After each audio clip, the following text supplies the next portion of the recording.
Greetings. Welcome to week 2 of Leadership 1. I'm so glad that you're part of this class and hope that you're already beginning to see that God is going to use this class in powerful ways in your life. But before you can be a leader of others, you must first be a leader of yourself. And you must first understand the foundational principles of what it means to be in tune with the Lord through a healthy spiritual maturity. We all struggle with this at different levels, but God is developing us and God is growing us. And so the reason I have you taking this emotionally healthy spirituality assessment is to identify the areas that you may struggle in. So I know you're reading the book, you've got started on that, but I also want to challenge you to complete the assessment this week, the emotionally healthy spirituality assessment, and go all the way through to the end and look at the scores and the categories of where you would fall, looking for areas that you are mature in and other areas that need development.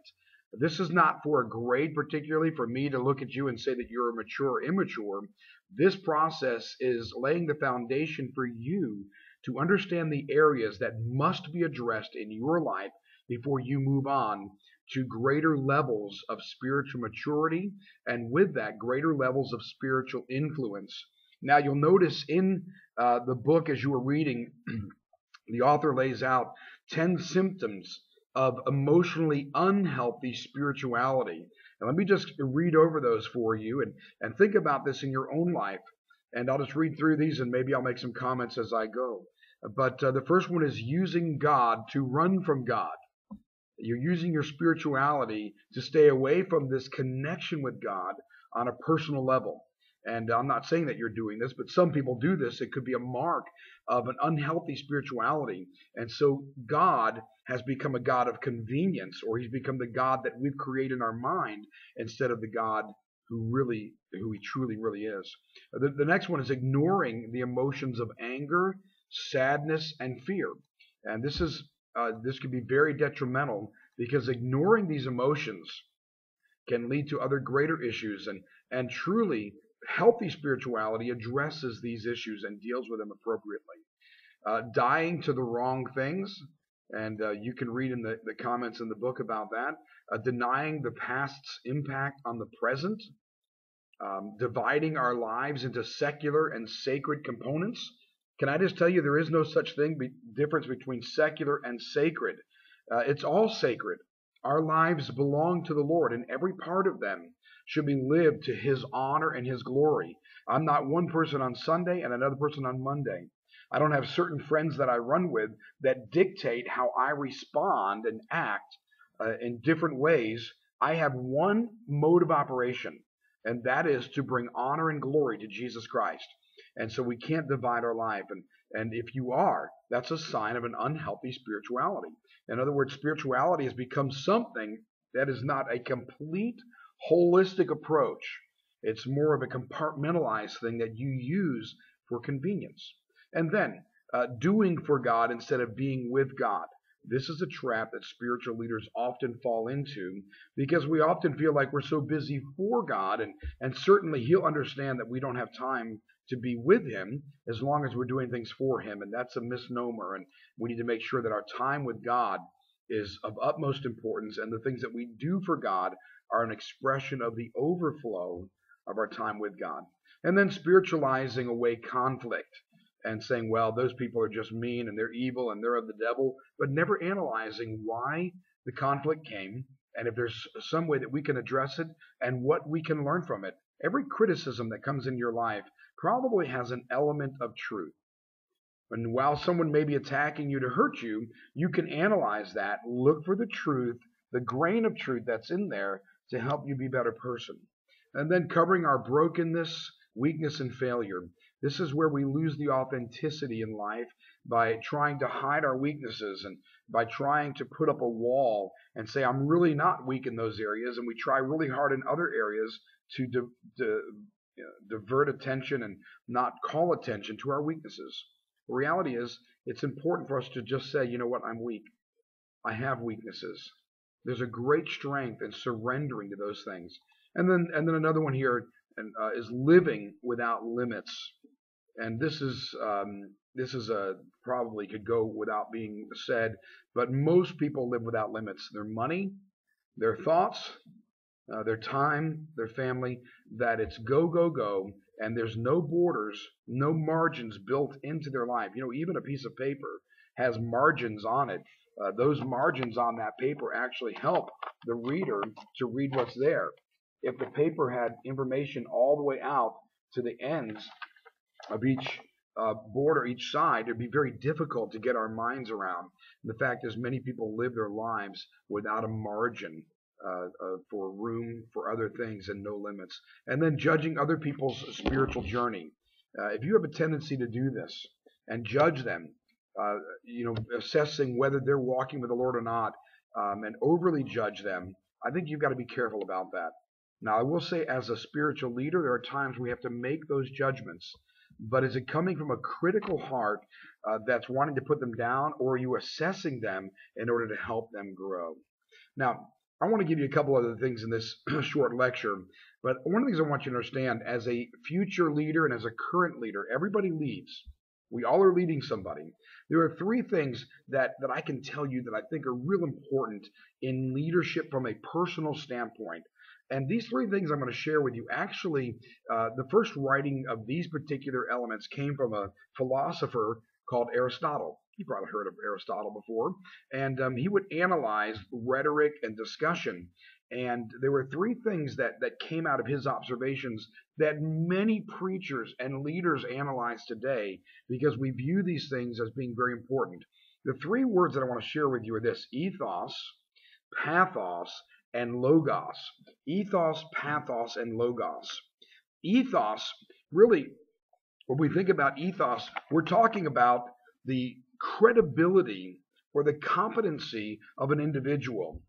When somebody looks at you as a leader, there needs to be a certain level of credibility or believability, that ethos.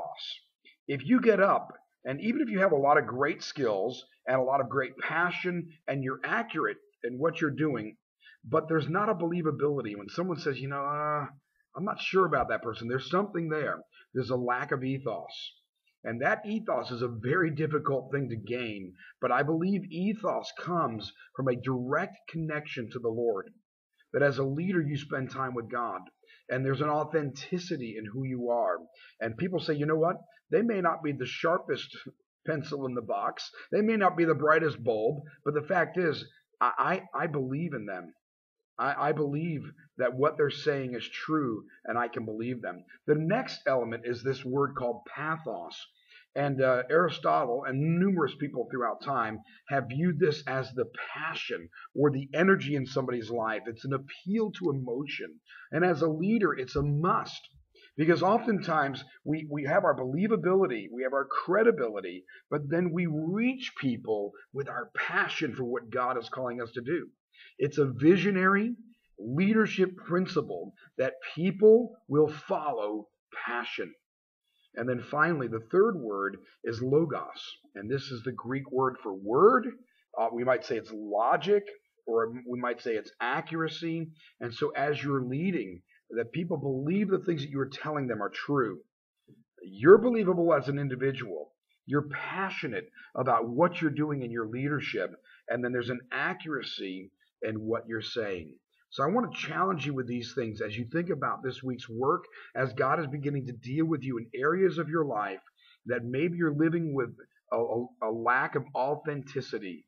There's no accountability in your life. There's not another person that's helping you with your internet access or with your thought processes or holding you accountable in your spiritual journey. You need that in your life because you're developing an ethos, a believability that people need to buy into you before they buy into your leadership. So it's important that you do that. And so your pathos, that passion, your logic or accuracy, these are important things as you walk along. So this week, we're focusing on our personal devotional life, our personal walk with the Lord. We're looking for emotionally healthy spirituality. That we understand who the Lord is, and we understand this incredible sense and source of relationship that through what God is doing internally, emotionally, physically, spiritually within us. Now, let me say a couple other things to you as you go through this week. I want you to start thinking about your personal leadership plan. Your personal leadership plan should include your stated professional goals, if you have those, or if you're a mother at home, or you're a ministry leader, or maybe one day you say, I want to do that. State your personal or your professional goals for the next 1 year, the next 3 to 5 years, and the next 7+ years. You should include your personal life goals, including a spiritual growth plan, any educational and professional goals as well in this plan. This is a concrete plan. It's not abstract. What I want for you to do is to tell me how you're going to reach your goal. For instance, if you want to read through the Bible in 1 year, then I'd like for you to write out your reading plan. Now, that's one aspect of your spiritual goal. Say, hey, starting in July, I'm going to start reading through the Bible, and every month I'll read X amount of chapters, and these are the chapters I'm going to read. Here's my complete reading list and plan for the year. I'm just giving you one example, but that's how detailed I want your plan to be. And this leadership plan will be due at the end of the class. Also, at the end of week 4, in just 2.5 weeks or so, I'd like you to have finished the Emotionally Healthy Spirituality book, and I'd like for you to write a 3 to 5 page analysis of that book. Sometime at the end of week 4, as we start week 5, I'd like you to turn that in. Minimally 1 page as an overview of the book.